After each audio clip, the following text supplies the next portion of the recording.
So good afternoon, everybody. We welcome you to the fifth tour of faith for our tour of faiths in 2022.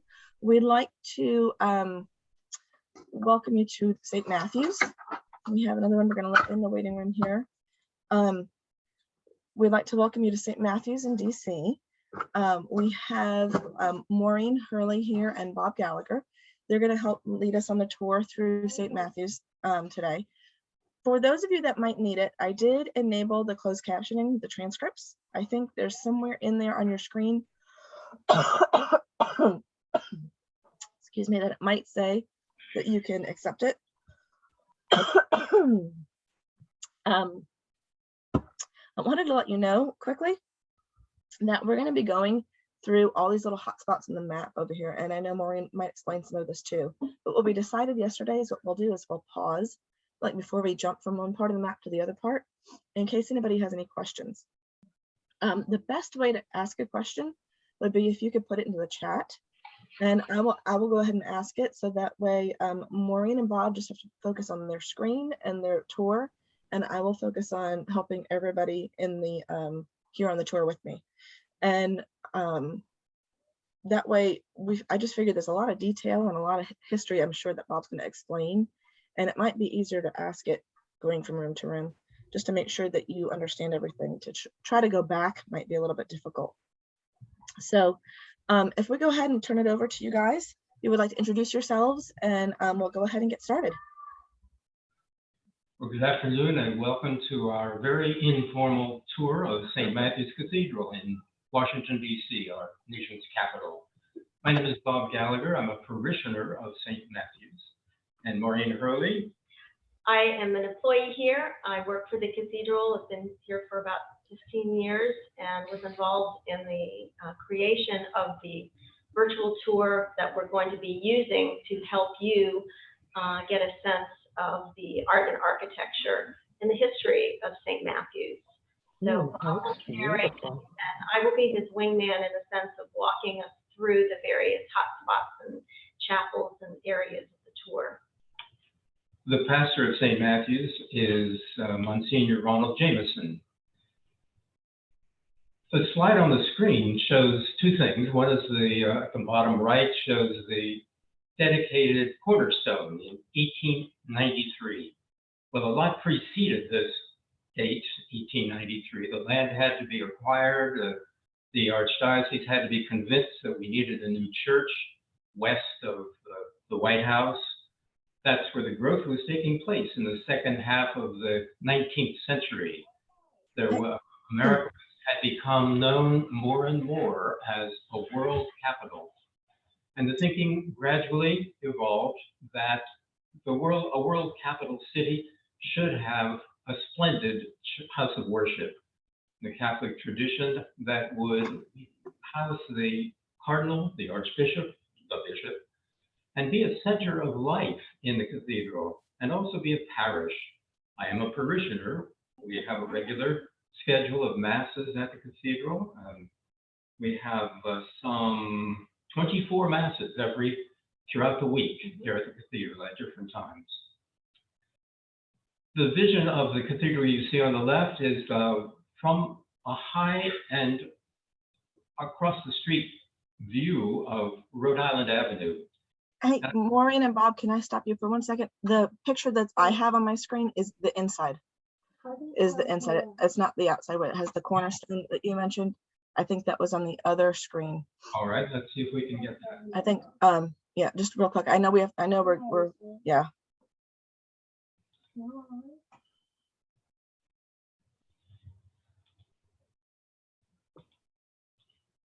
There we go. Yep, that's right. Got it. Okay. Yep. Right. But you see, in the time in which this land was developed in the late 19th century and today, the development, the growth that has taken place here in the western part of downtown Washington. You see buildings clustered all around the cathedral now. Also, you see the simple steps going down to the sidewalk on Rhode Island Avenue, a busy thoroughfare, near the intersection of M Street and Connecticut Avenue. So the people who chose this vacant lot to build this new cathedral chose well. The other thing about this exterior photo is the simplicity of the decoration of the church. I want you to notice how unornamented it is. No big statues, no Gothic arches, no jewelry, nothing. Very plain and simple. Now, the ornamentation is here. And this is a brilliant visual video version of the cathedral that was made by Mr. Bob Breyer, and we are Brian Breyer, and we are very happy to be able to use this facility for our highlight tour. This is by no means a detailed tour. Yes. Is everyone seeing the interior of the cathedral now? Are you seeing the interior? No, I'm not. No, I'm still on the outside.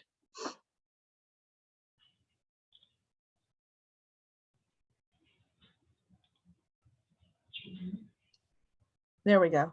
Right. All Very right. good. Yep. This is the nave of the cathedral viewed from the entrance area.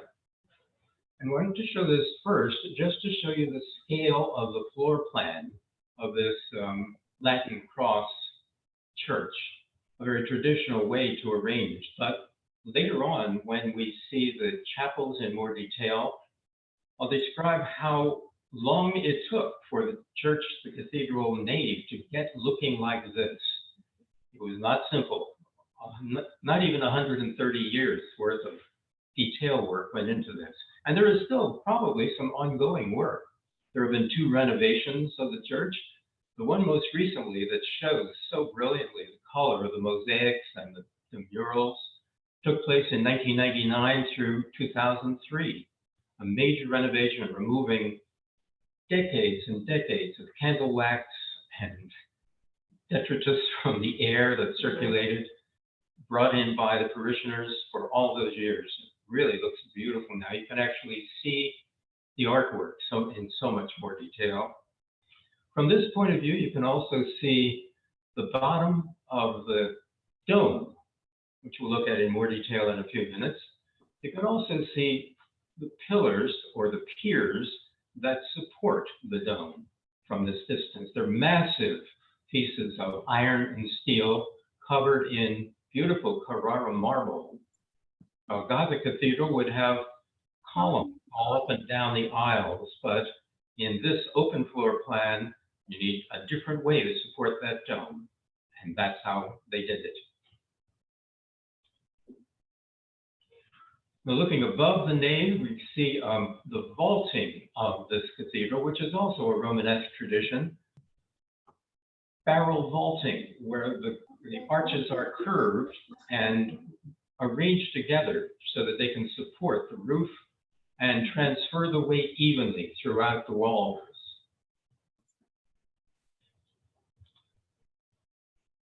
Now we can look down at the cathedral and see the sanctuary. This is the front part of the cathedral where worship takes place. You notice the altar right in the middle. You notice statuary, not statuary, let me correct that, but mosaic work. That was the principal art form that the designers chose. You see large mosaics up front behind the altar, and then you get a closer look at the piers, the support piers on the left and right. You know, when you look at it from the outside, you don't think it looks this ornate inside. Right. Yeah. The shock when you open those doors. Real surprising, yes. Quite a contrast. Twilight is my favorite time to look in from the outside. Yeah. Absolutely beautiful. So right above our heads at the top of the nave is the interior of the dome. And this decoration took many years to happen. It was not part of the original plan. They postponed it. Dealing with more essential parts of the cathedral, you do see the windows, though, and that's interesting. These are onyx windows. This was built at a time when electricity was not that instantaneous or available, but the designers put alabaster and onyx windows all around to capture some light from the outside, so they would have to use as little electric light as possible. Remember, this is the turn of the 20th century. We also see the 4 pendentives that Maureen is pointing out right now. These are the 4 evangelists, and they fill in the space between the 4 supporting vaults that hold up the dome. If we had time to look more closely, I think this is probably the best art in the whole cathedral. The exquisite detail with which these mosaics were done.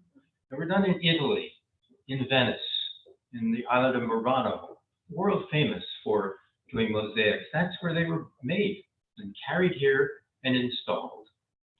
I can't imagine the work that took to install. Excellent. Well, to make it, but then to install it all. Yes.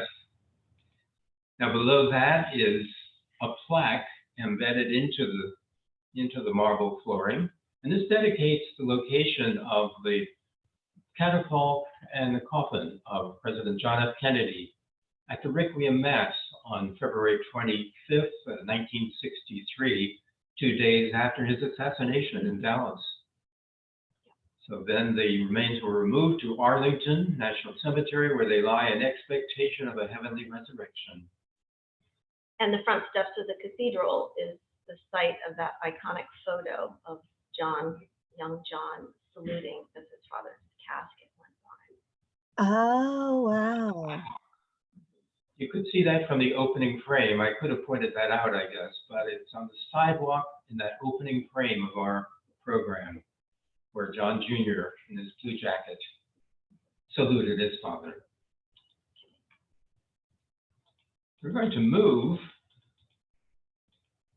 still staying at the front of the nave, to look at the floor of the nave and the dimensions. This is 155 feet aisle down the middle. And it makes a very prominent entranceway for special events, and also a comfortable access route for parishioners who just want to find a seat. It also shows 2 very nice, close-up views of these immense piers that hold up the dome up above. Remember, inside there's steel and iron, hard industrial revolution materials, but they're softened by this Carrara marble that was acquired by the designers of the cathedral. It's absolutely beautiful. Big slabs of this red tinted Carrara marble. If you come, you can see it much more closely. And from this angle also, you can see the barrel vaulting of the ceiling above the nave. Get a very good view of the support system. That too is iron and steel. It's covered with these beautiful coffered sections with a little chrysanthemum rosette in the middle of them. Very great detailed work. Yeah. Are there questions so far? Comments? Very neat. I get that's like that rosette, that marble, is that what you're saying, is that pink that's all marble on the sides. That's massive. Yes. Yeah, the rosettes are these Up there, ornamentations right. on the vaulted ceiling. Could I ask a question? I noticed that there's a lot of different kinds of light fixtures in the across in the cathedral. I mean, what's the significance of the light fixtures, for example, that are to the right there on the side versus the ones that are in the center? Is there any particular explanation? The light fixtures that I'm looking at here on the right and left were added at the renovation in 1999 and 2003. They're somewhat replicative of the original light fixtures. I think we saved a few of them for the transepts. Aren't there 3 of the old ones still hanging? Yeah. But these lights are much more efficient and much more functional. Okay. They resemble the original ones, which were unusable anymore. They were so poorly out of date for modern electrical needs. Now those smaller lights, here's one. Yeah. Oh yeah. They are the original ones. She's pointing to the right now. They are from the original church. Now here they're used just as decorative extra pieces. Thank you. Mm-hmm. We had one question from Pat. She was wondering if the marble helped with acoustics. If it's what, I'm sorry? She was wondering, yeah, if the marble helps with acoustics. Well, help is a relative term. Some people think it brightens sound too much, but others say it brightens it just enough. So it's a matter of taste. Um, the acoustics in the cathedral when the organ is cranked up are wonderful. I mean, that's not on our tour today, but it is a magnificent new organ, just finished a year ago after about almost 30 years of building right in place. And it plays the German and the French repertoire magnificently. If you know that French repertoire, there's an enormous variety of sounds. In this acoustic setting, it sounds terrific. Wow, cool. Individual voices, however, like mine, need amplification to be heard. And there is an echo, which is one reason I don't like it for giving tours. So we're working on that issue. Mm-hmm. Now we're closing in on a mural right over the entrance to the cathedral. This was installed in 1931. And the family of B. Francis Saul, S-A-U-L, B.F. Saul over on the right. He was a very successful Washington businessman and a banker, and he also founded Catholic Charities of Washington. Very fine organization, still very active and profoundly helpful to the poor of our greater capital area. He was a great supporter of the cathedral. His daughter became a nun. She is on his right there, B.F. Saul, and I believe is in real estate as well. His children donated the funding to produce this mural. It's based on a work by Raphael you can see in the Vatican called The School of Athens. And that painting shows Socrates and Plato and Aristotle and all the great art producers in the Greek Golden Age, 5th century BC, lounging in a similar setting to the one portrayed here. Except this is titled Eminent and Saintly Personages of the Americas. So everyone here has contributed to the growth, the development, the sustenance of the church here in the Washington area. Right in the center is Cardinal Gibbons.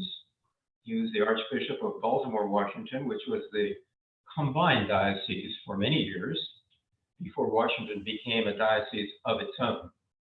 A diocese, by the way, of course, is a division of geographic locations of worship areas. And there is usually an archbishop or a bishop, or in our case, a cardinal at the head of that grouping. Our cardinal is Wilton Gregory. To the right of Cardinal Gibbons, we see a woman in lavish white robes. That's Saint Rose of Lima from Peru. And she is the first saint of the Americas. Behind her, just barely visible, is the first Native American saint, Kateri Tekakwitha. And she is now a saint. When this was painted, she was not, but now she has been declared a saint. The other white-robed figure on the left is Elizabeth Seton, who founded the Sisters of Charity. She's a Marylander. There is a wonderful memorial to her in Emmitsburg, Maryland, which one can visit. And beside her is a Chief Justice of the United States, Justice White, who was a member of the parish and also lived in one of the townhouses just up the street from the cathedral. We just don't have time to mention all the others, but they are eminent and saintly personages of the Americas. Very interesting. There's a little bit of everybody in there. You can now tell who they are too, since the cleaning. And There's if a you little. you will be able to read their names underneath here. It's not quite visible here. Right. Very neat. They're also in the brochure you will receive when you come. We move now to the Chapel of St. Anthony, and this was built first before the rest of the cathedral. This was built to provide a very nice place of worship for the early members of the new St. Matthew the Apostle Cathedral. It is based on the design of the tomb of St. Anthony of Padua in Italy. That tomb, of course, has a big structure right in the middle of the room. It's all about remembering through the remnants of the great Saint Anthony. This design removes that and puts an altar in its place. This is sometimes used for Mass, it's used for devotions, St. Anthony devotions, and other prayer groups meet here often. Look directly up. The coffered ceiling here is so beautiful. It's all white with gold trimming. And that, the three panels on the right is alabaster. That's stone that allows light to come in. That's what I mentioned before about taking advantage of whatever light was available. And you see on this day, when this video was made, how brilliantly they work.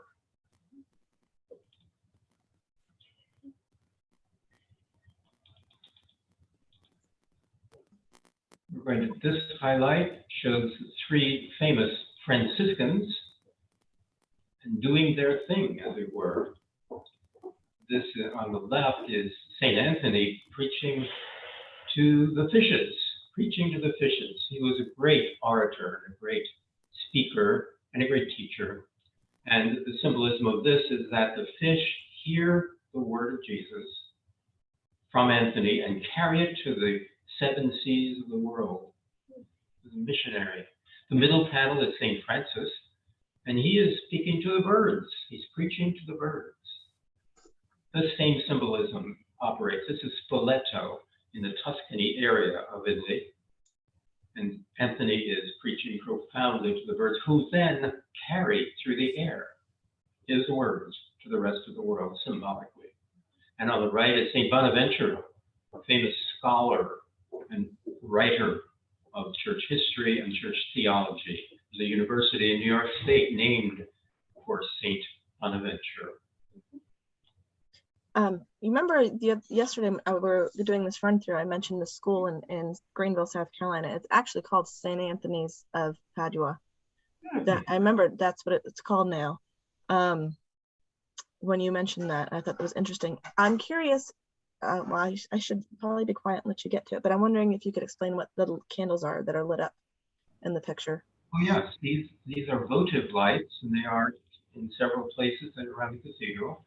And they are places where visitors, parishioners, anyone really can come and remember someone in a holy way, in a sacred way, by lighting a candle. And as long as that candle has wax in it, it burns perpetually.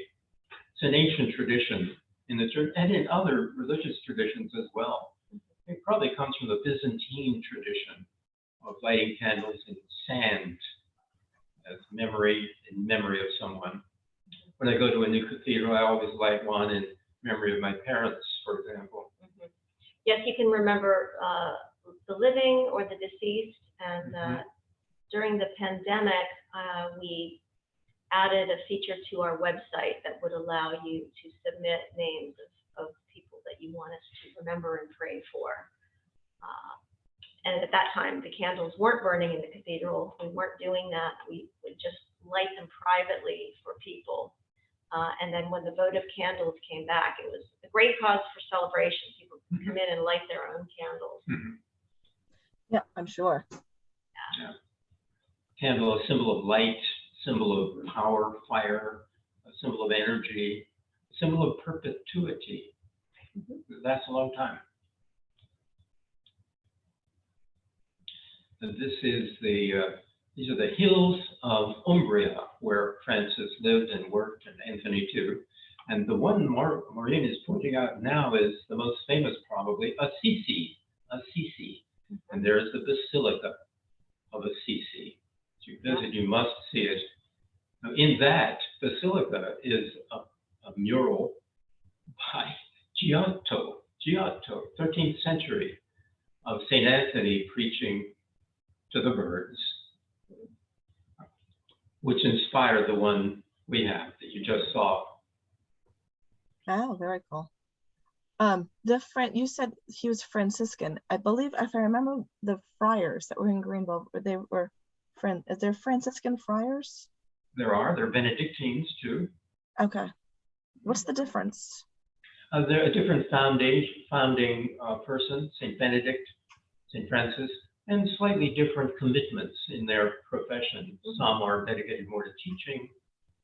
The priests I had in college were like that, Holy Cross Fathers, education and missions. Mhm. It depends on their special purpose in organizing. Mhm. And different spiritualities, different approaches to praying, although it's obviously a universal Catholic faith, different expressions of the faith moved by the Holy Spirit results in the, the various orders that have been founded over the centuries. Gotcha. Just like how we have the Poor Clares, the nunnery up in Greenville as well. That's a certain sect of nuns as well, right? They're founded by Saint Francis. Yeah. Yeah.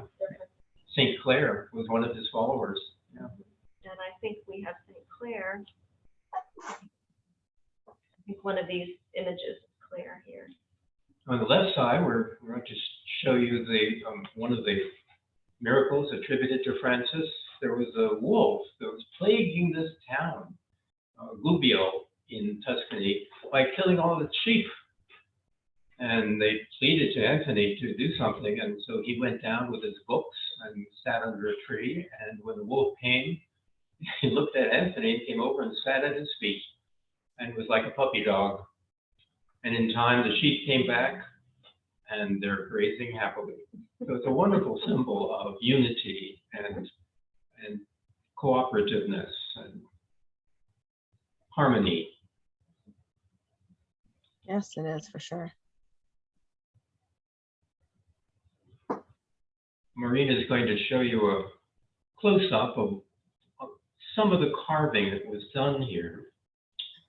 And it's extraordinary work. If you come, you can see it in much more detail. It was done by real Italian stone carvers between, 1893 and 1898. They were brought from Italy to live in Washington. I think they stayed for 3 years to get this work done on site. So all of this was done from plain, flat marble. And they brought this out of it. And it's just magnificent. They stayed here and did the hand carving, worked very hard, were paid for it, of course. And then at the end of the workday, some of them were very enterprising, and they decided to go out to the city and see if any of the cemeteries would like some special work done. They had this offer, and some of the cities, some of the cemeteries and the parishes took them up on it and paid them for overtime to carve memorial monuments for the dead. So they took home some extra money. Very interesting. And that Italian flair is now woven through some of the cemeteries. Yes. Yeah, that's very interesting. They can be traced. They can be, you can take a tour of them. Right. Now to the Chapel of St. Francis. It is very small, very austere. It feels like you're in a medieval setting. And the first image is of St. Anthony and St. Clare, imagined by the artist to be at the foot of the crucified Christ. It's not in scripture, but it was an inspiration for the artist, Thomas Lafarge. And it is done in fresco. All of the 3 pieces of art in this room are done with paint on wet mortar. Very demanding art form. It's got to be for sure. Does that mean it was painted like there as well? There, a little section at a time. The section, yes, yes. And there's Clare. That's St. Clare on the left. Now we see the kind of transformation of Francis as he imagines himself carried to eternity by the 3 virtues that the vows really that all Franciscans take: poverty, chastity, and obedience. And Francis believed the greatest of those was poverty. Own nothing. Work, devote yourself to to the Lord. And he is looking back at him from this side is poverty, personified by a bride in bridal gown. Ah, You see the animals down in the lower right? Again, Francis, the patron of animals, among many other things. And they're observing his miraculous transfiguration. Now, the third mural is over the entrance to the chapel, and that is St. Francis in ecstasy. He did this often. He went up in the mountains of Tuscany outside of Assisi to meditate. And the artist captures him in one of his meditations on this steep mountain cliff. But in this case, Francis was surprised because he is being given the stigmata. These are the wounds of Christ that are bestowed upon him as a very special person. Wounds in his both feet, in both the palms of his hands, and in his chest. The wounds of Christ crucified. The artist shows this with these rays emanating from the beyond. He is in ecstasy. The tilt of his head is very evocative. You also see an animal in this painting too, in the lower left. And there's a CC down below. This chapel was built in 1939 as a gift of the parents of a soldier who died in World War II. No, World War I, sorry, 39. Now this is the crypt just outside St. Francis' tomb. These are 8 burial vaults for cardinals. One of the traditions in the Catholic faith is that cardinals may be buried in their church. So here we have Cardinal Baum, Cardinal O'Hara, Cardinal Boyle, and Cardinal Hickey. 3 of these vaults are occupied. This one is now occupied. Yes. So we have 5 others. and so these are the cardinals that served there in that church. That's right. Yes, Right. in the archdiocese. Yeah. Right. Very interesting. The doorway, again, showing the medieval, taking us into the world of Francis. You see the Latin hic locus sanctus est. This is a holy place. And there's another one over the entrance from the main nave of the cathedral. Sit nomen Domini benedictum. Blessed be the name of the Lord.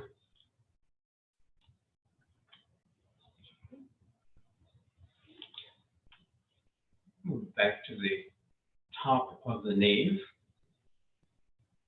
Here we see the altar, which is a beautiful piece of Indian marble, Indian. The artisans who worked on this carved into the marble these designs. They're not painted on, they're carved ever so slightly into the surface of the marble. It's exquisite work. And if you come, you must walk up there and look more closely at it. It's so classic Indian design. This is a gift of the Bishop of Agra, India, where the Taj Mahal was located, through the intercession of Cardinal Gibbons, our then Archbishop. And the altar is where the Mass is celebrated in Catholic tradition. It's where the body and blood of Christ are presented to us as communicants. And this is the altar that we saw in that first picture, way down at the end. It's so interesting because in that picture, it doesn't look like it's that big with all those chairs on the side and you know, all of that. It doesn't look like it's that large of an area, but it really still is a very large area back there. Yes. We move up. We won't have time to describe all of the mosaic work here, but we must do this one because it's St. Matthew and the angel. And St. Matthew was an evangelist and an apostle. But as an evangelist, he wrote a gospel. And one of the events in his gospel described how he became a follower of Jesus. And one line from it describes the heart of that story. The line is, and Jesus walked past the custom house and looked inside and saw a man sitting behind a table. He said to him, "Follow me." And the man arose and followed him. So in Latin, Maureen is pointing to those engraved words. So Matthew's conversion from being a financier, an employee of Rome, was instantaneous. Put it all aside and follow me. And he did. Right. Matthew Eichner had a question. Yes. Thanks. I was just curious whether the altar was reconfigured in the time of Vatican II, whether prior to Vatican II, with the different way in which Mass was celebrated, the altar was set up differently. Thank you. I can't answer that immediately, but it certainly looks like it was, because the niche right behind the altar is curved, and there could have been another altar there. I don't know, though. I was not a parishioner at that time. So it could have been. Matthew, we can find that out for you But and we can- answer it. we It's an can find interesting it, yeah. question. Yeah. Maybe. Oh yeah, it was just curiosity. Thanks, Maureen. I don't need to bother anybody. The tabernacle was moved. Yes. Tabernacle had been right here, to my understanding, Mhm. and it was moved to the Blessed Sacrament Chapel.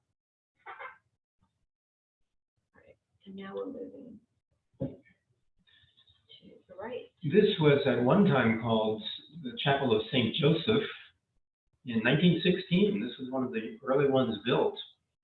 And it portrays the chief priest, the rabbi, in the middle of the carving, and Mary and Joseph exchanging vows. This is the betrothal of Joseph and Mary.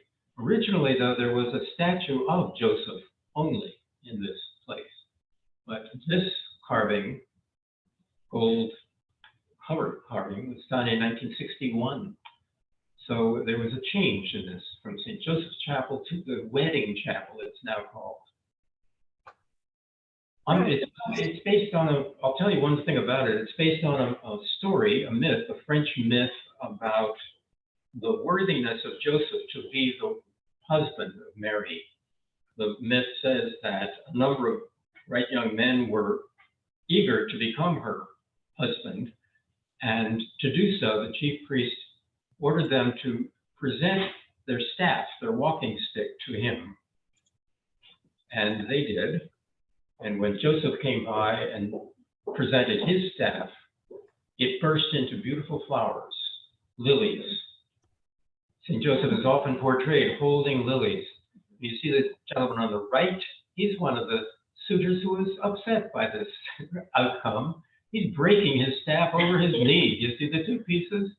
He says, I'm not playing with you guys anymore. I'm going to take my staffs and go home.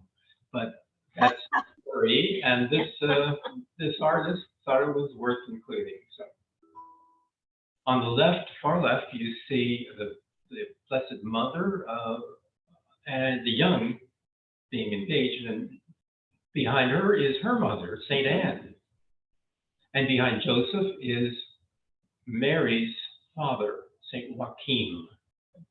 The others are friends of the family. And that's the wedding chapel. We have one more thing to say about it, though. And to do so, we have to look up. And this is, you musicians might be interested in this. This is a Guastavino tile ceiling. And Guastavino tile is invented by Raphael Guastavino and is world famous. It is composed of small, thin pieces of slate, of clay, cemented together as a stack, and then placed in the object of art. The result is great strength, enough to support objects above them. Also, Oh, it's a very cool. nice thing to show off. And another feature of it is that the shape of the ceiling here is concave. So when the choir, the schola, sings right under here, it is a glorious sound. And if you walk under there, you can hear yourself whisper. It's so interesting. So that's a Guastavino ceiling. You can see one also at the Oyster Bar in New York City at the Grand Central Station, or at West Point Academy Chapel. There's one too. I can imagine having all the scaffolding all the way up to the ceiling and like probably laying there trying to put all this in. Yeah. I Can would- you imagine? Yeah. Yep. Yeah. Most likely. I can imagine just, you know, having to lay there and put this all in and get this all put in correctly. This is very interesting pattern.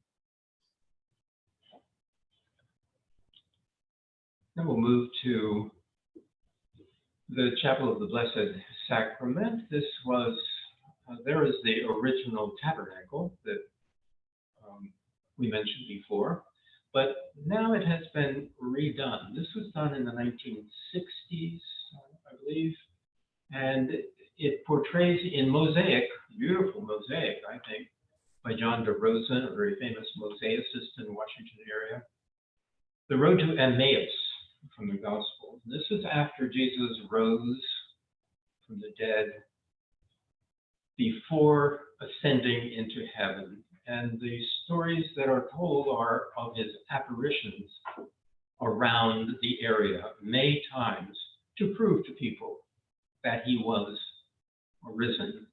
It really was Jesus. Touch me, talk to me. So in this case, these people were coming back from Jerusalem, not understanding what happened to Jesus. He said he would come back. And they meet this stranger along the road and says, is there an inn around here? So he joined them, and they had dinner at that night. And this stranger took the bread on the table and blessed it and broke it and gave it to them to eat. And instantly they knew that that was one of the apparitions. That was Jesus.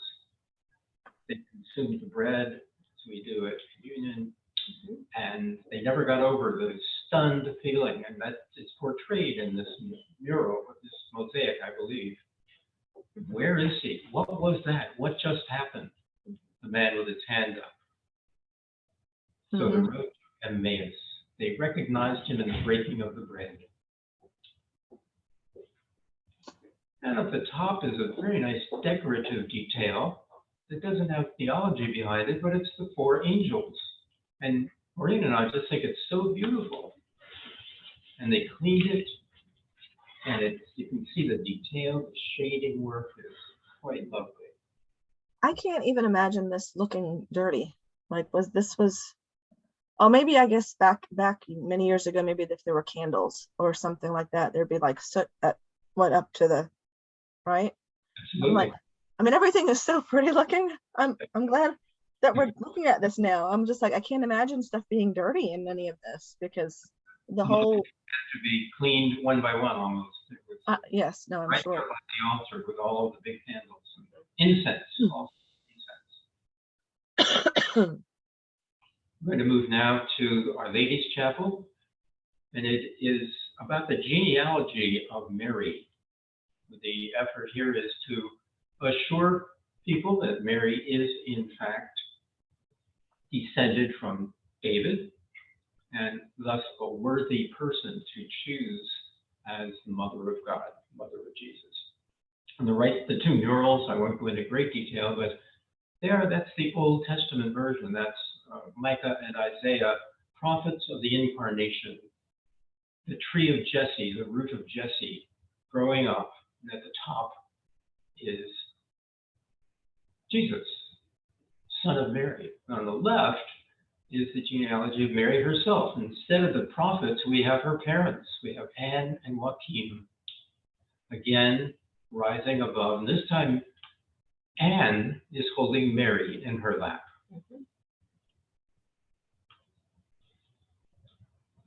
This chapel is also used for Mass and for devotions, often. Now, this main statue in the front here is quite dramatic. It reminds me always of Bernini, the wonderful Italian sculptor. This has replaced the more traditional version of Blessed Mother, and we think this one is a little more powerful. It's Mary reaching down to us with her right hand and pointing the way with her left hand to Jesus. She wants us to see, yes, this is the way to go. So she is the intercessor in this rendering.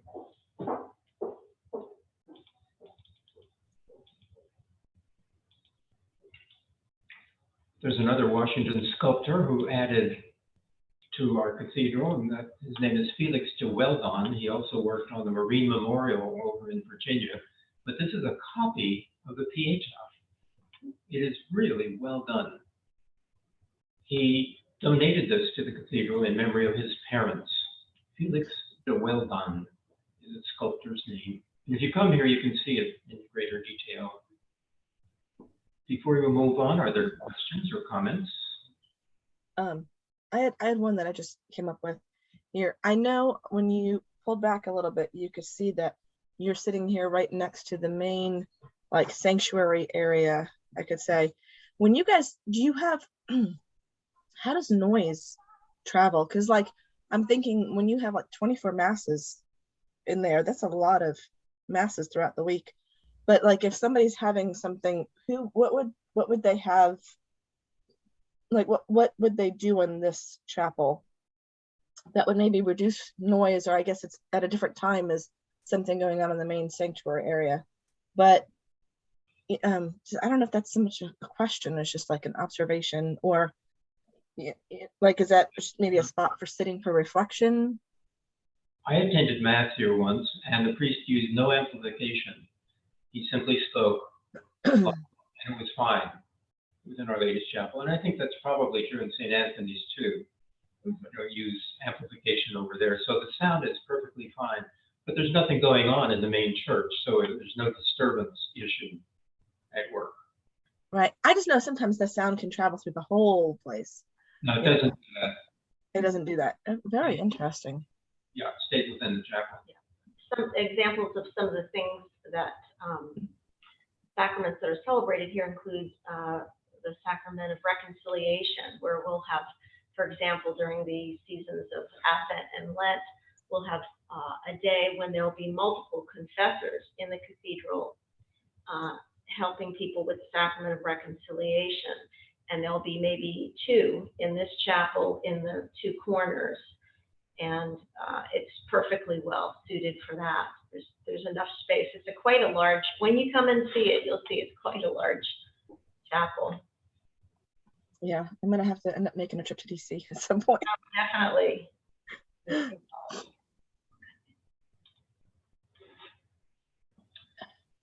This is the baptistry. In the older Catholic tradition, baptisms were held in places like this, a little room toward the front of the church, but private, more private.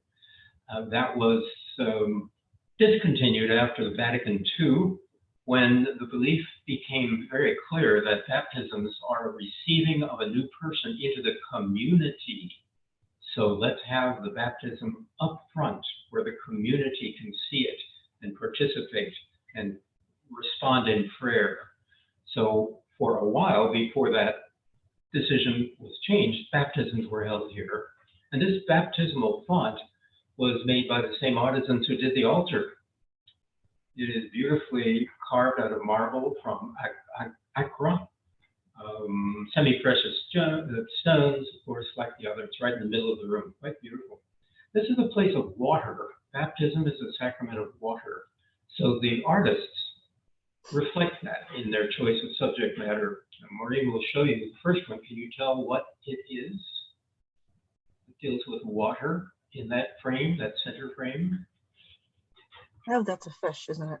Lives in water. It's a fish. That's it, yeah. Yeah. Yeah. Yeah, so fish is often a symbol within the Catholic tradition too. In this case, it's a baptismal symbol. There's another mural by John de Rosen. This is St. Matthew baptizing in Ethiopia. So research has found that that was one of his missions as an apostle, to go across to Africa and baptize as many as he could. This is done in mosaic. See the beautiful garments of the African man or woman? Man, I suppose, because he's holding a spear. I don't know. Maybe there's an earring there as well. Earring. You see the water coming down. Maureen will show you the inscription at the top. It simply says Matthew baptizing, preaching in Ethiopia. Matthew, quite a man. Next water image in this baptistry is a very dramatic one. This is the Pool of Bethesda in Jerusalem. And the tradition was that if one could climb down to the bottom of this pool formed by this water, natural water coming out of the ground, one could be cured. So people would endeavor, injured people, sick, ill people, would endeavor to climb down and touch the water and be cured. There was another tradition that an angel, Tharsis, would come down and stir the waters to help the person looking for cures. Stir the waters, churn them up, and that's what's happening here. Now, in the life of Christ, the wonderful story of the crippled man unable to climb down into the pool of Bethesda. Jesus comes by and sees his plight and produces an immediate cure. He does not have to climb down. His faith has saved him. And his zeal, his earnestness, his belief in love and salvation is quite clear. So the artist combines those stories together in this striking mural. You can look at the top of that and see the, for an angel of the Lord used to come at certain times into the pool, and the water was troubled. Now, Maria is going to show you close-up of some of the mosaic work done here by John de Rosen. You get a little better sense of how amazing it is that the colors of stone could be so perfectly selected and fitted into these intricate shapes to tell a story. And look at the man's expression on the left. He is in ecstasy at being saved, at being transformed. It's more than just a cure of his injury, his condition. It's a cure of his whole spirit. You see Very cool. Very intricate. You see the drops of water coming off the churning there, little blue Amazing. droplets of water, just remarkable. And this is our last chapel to visit. This is way up in the front of the cathedral, off to the right on the second floor. So we can look over the altar area, the sanctuary area, I should say, over to the other side. Remember, we visited the chapel of the Blessed Sacrament over there. And there is the chapel, the altar. And in this little chapel, Chapel of the Angels. One point here, excuse me. This is the old choir loft that we're looking at straight across here, which is no longer in use. The choir is now part of the congregation and is down with the people in front of the altar here on the right side of the cathedral. The angels dedicated are Michael, Gabriel, Raphael, and I believe Mass is celebrated sometimes by visiting priests. It's a very simple altar. It's been recently renovated, hasn't it? It used to be a little more cluttered, but this is a beautiful, neatening of it, I think. And then the last one is Uriel. This angel Uriel, is, right. I don't think this angel is mentioned in the Bible, but by tradition, it's the angel who escorted Adam and Eve out of the Garden of Eden. Oh, okay. Right. Okay, I think we're gonna. Okay, well, our last visual will be where we started, the rear of the nave. Back to the beginning. And there may be some comments or questions at this point on the entire show. Yeah, if you have a comment, or if you have a comment or a question, it doesn't have to be a question. You can go ahead and raise your hand if you'd like to, or unmute yourself if you like. I find it, so if I'm correct, like you guys have had construction and work and renovation stuff going on over here for a very long time. Can you imagine how long that took and what persistence it took to raise money to perform all of the marble and all the Yes. world-class artists? Yes. All right, Akif, you had a question? Yes, thanks so much for this excellent presentation. It's very impressive. Absolutely, wonderful things that you have shared with us. I have a question about one of the early pictures you illustrated that one of the person on the picture was you mentioned is the Chief Justice of United States. So I wonder, when was that date that he served, and was the picture illustrated at the church during his service or after he died? And then if that was during his service, whether that was considered to be any problem because of separation of church and state. So just that's kind of I'm curious about that part. Well, his name was Chief Justice Edward Douglas White. I don't have the dates. As for his being a Catholic and being involved in church, I suspect he was one of the angels who helped to keep this church going through regular donations and without compromising his status as an official justice. Bob, you mentioned Yeah. did you mention he was a parishioner at the time? Yes, he was. Yeah. He lived right up the street. Every year there is at St. Matthew's a red mass, and this is attended by people in the law, the legal profession. St. Matthew is considered the patron saint of attorneys and of public servants and of government workers. And so there is a celebration to which all of the justices are invited, and several of them often attend, not necessarily Catholic ones. But it's a kind of a tradition that the status of the cathedral, I believe, is part of it, that this place is part of the capital city and gives it part of its identity. You said it was Chief Justice Edward White, right? Douglas Edward White, yes. Okay, so I Googled for a second, Akif, just so you know, he was a U.S. Supreme Court Justice for 27 years, first as an Associate Justice from 1894 to 1910, then as the 9th Chief Justice from 1910 until his death in 1921. Thank you very much. Hopefully that helps. Did you have another, I don't know if you didn't lower your hand, or did you have another thing to ask? Yeah, I have another question, which is about sainthood, because I see you mentioned about, I think he's like one of the very affluent Catholic businessman's daughter's pictures as well, and later on she became nun and I think saint. So like, what is the requirement to be a saint, and who decides on that one, on Catholic tradition? I didn't get the last part of your question. I'm sorry. So, I mean, what is the requirement for someone to be called or considered as a saint? Because you said, that nun later became saint.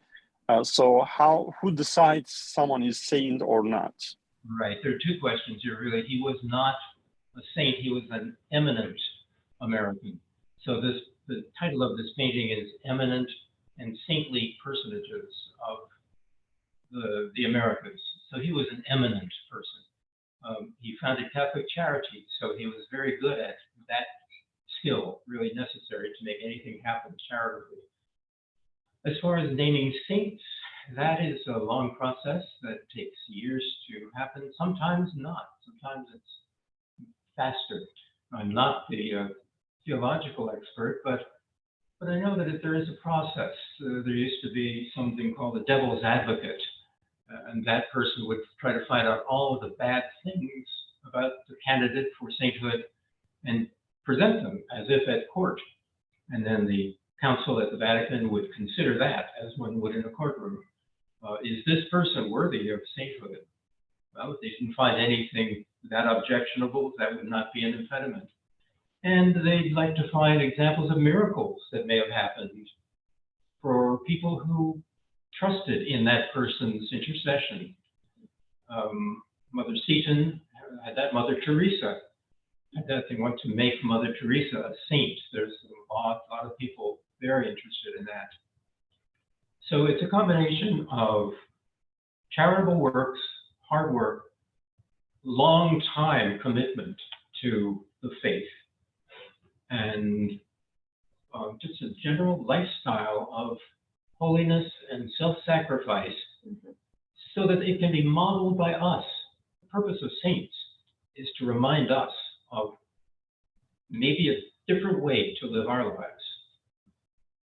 And an interesting point to note related to that question is that there's a person on the mural, Saintly and Eminent Personages, Kateri Tekakwitha, who at the time the mural was painted was known as a blessed, not a saint. She hadn't gone through that entire process and been canonized a saint. At the time this was painted, I believe she was a blessed. And so you might not be able to tell, but her halo, which is usually associated with the saintly, it does not appear here. So that would be something that we might have to add at some point to reflect her sainthood. Right, I was going to say, I think sainthood, the ones that are saints have the halo around them. And you can, I learned that when we looked at mosaics in Turkey. okay. That I remember there was something with the ones that had the halo around them, and it was a couple of churches we toured in Turkey when I was there, and I remember seeing that there was the halo and learning what that was and what that meant. Interesting. Yeah. Any other questions or thoughts that anybody might have had? So now you can say you visited a Neo-Byzantine, Neo-Romanesque, Renaissance church. Yes, very much so. Not Gothic. For some reason, there's not a Gothic brick in this building. And in the chat, I'm going to put some information on how you can schedule a guided tour. Let's see, where's that chat function? Here. More. To the left of that share screen. Michael, did you have, Matthew, I'm sorry, did you have a question? Oh, no, I was just going to thank everybody for the opportunity. And I will say I love the video, I want to say like almost kind of like that Google image video look through everything, like that you can kind of go through this and take a look at this entire this whole cathedral. I think it's the neat, very neat. And the second thing I'm putting in the chat, it goes just to that, Christina. It's how you can pull up the virtual tour that we just walked through and take the tour yourself at your convenience. And then I also noted in here which are the features on the control panel at the bottom that we modified to make it a bit easier. So hopefully that will help you when you take your tour by yourself, or maybe show it to a friend. What's really cool too is that with this video, the way that the person did this videography of this, you can get very close to a lot of the stuff here, and you can really pick up the detail of like a lot of those mosaics. You can really get a lot of that in there. So it's just it's very neat. Yeah, if you're interested in something particular, you can get very close. Right. What are some of the major things? I'm curious. I don't think I've paid attention, sadly, as much when different things happen in the news and they happen at different churches in DC. Does St. Matthew's play, like, is there major events that are hosted at St. Matthew's, like involving funerals, or I mean, obviously Kennedy's funeral was here. You know, presidents' funerals or weddings or anything like that major that St. Matthew's plays the role in all the time? Not all the time. That's where I would call attention to. It is available for such events, yes. Certainly when the Pope visited, it was available. Yes. Too.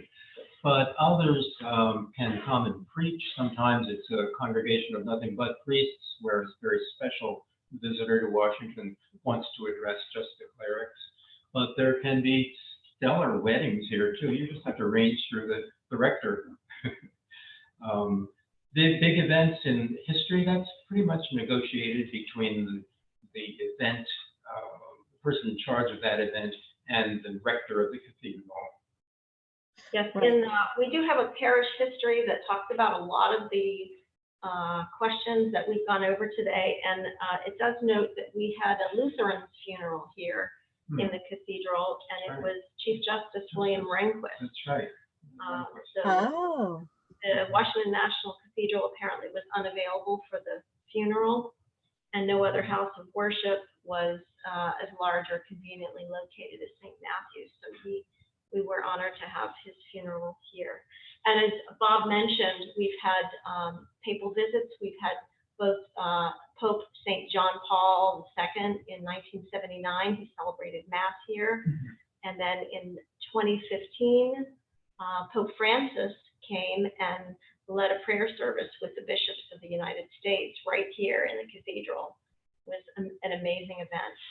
Mother Teresa came, that in 79, 84, something like that. Yes. Packed the place. We have photos of people sitting in the aisles, calmly wow, I can imagine, yeah. watching her, and this tiny figure on the altar, this huge altar. I guess they had a microphone for her, I don't know. Right. But wouldn't that have been splendid to attend? Right. When the doors all the way at the end of this hallway, and those are the doors just out to the stairs outside, correct? There's no like Right. buffer, so it just opens straight up into all of this. Right, to Rhode Island Avenue, and then there are entrances.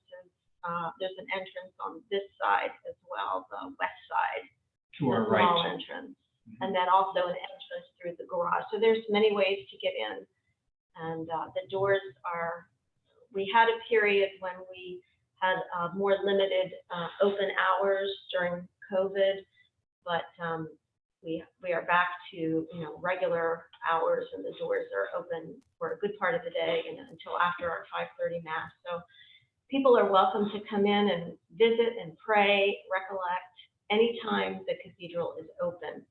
And if there's a liturgy going on, then simply we'd ask for quiet and find a quiet place.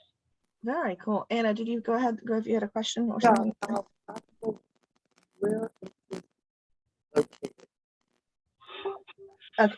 I can't hear you very well, but I think you said, where isn't St. Matthew's located? Yeah. Right. It's in Washington, D.C. Where are you located? I'm in Orlando, Florida. Orlando. All right.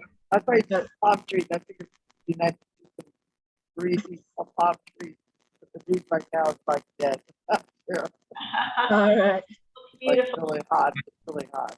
Yeah, I'm sure. 90. I'm sure. I was in Tampa.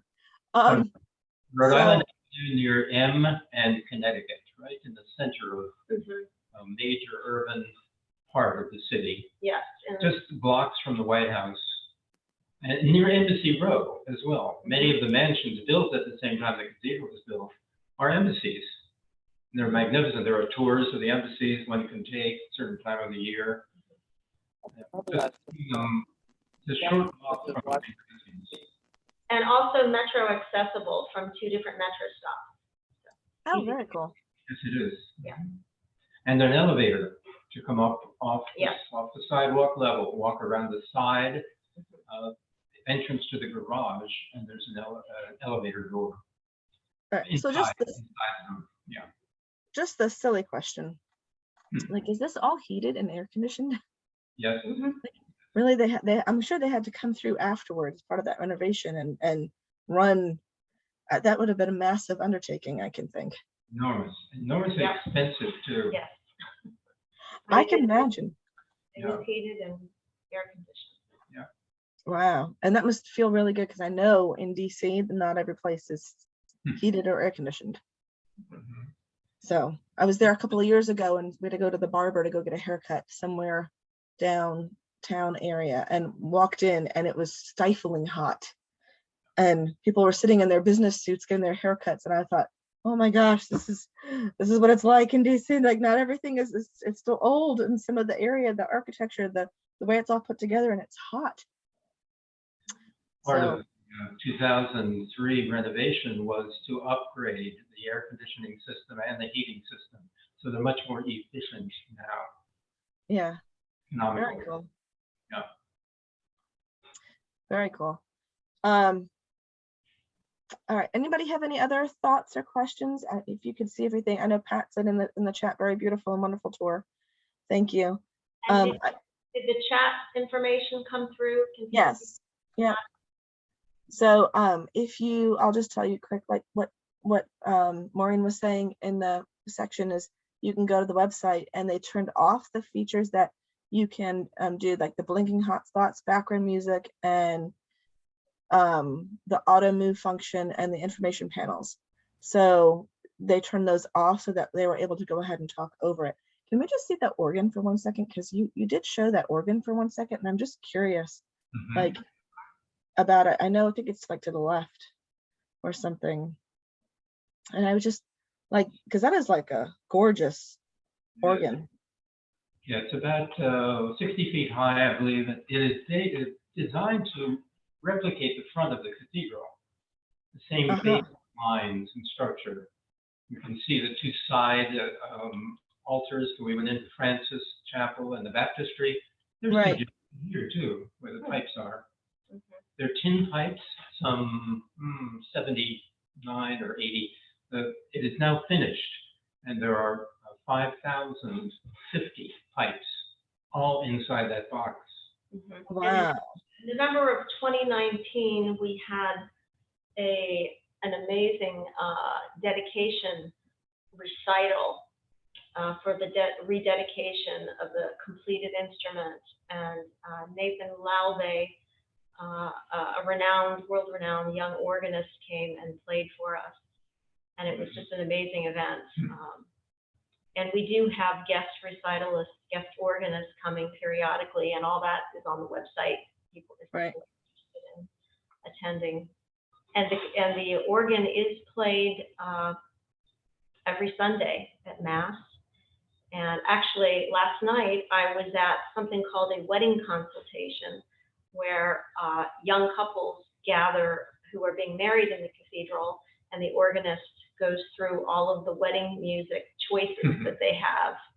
So we have a lot of ministries going on relating to this beautiful instrument. Very cool. All right. I know we are over, Major. I'm going to go ahead and stop recording.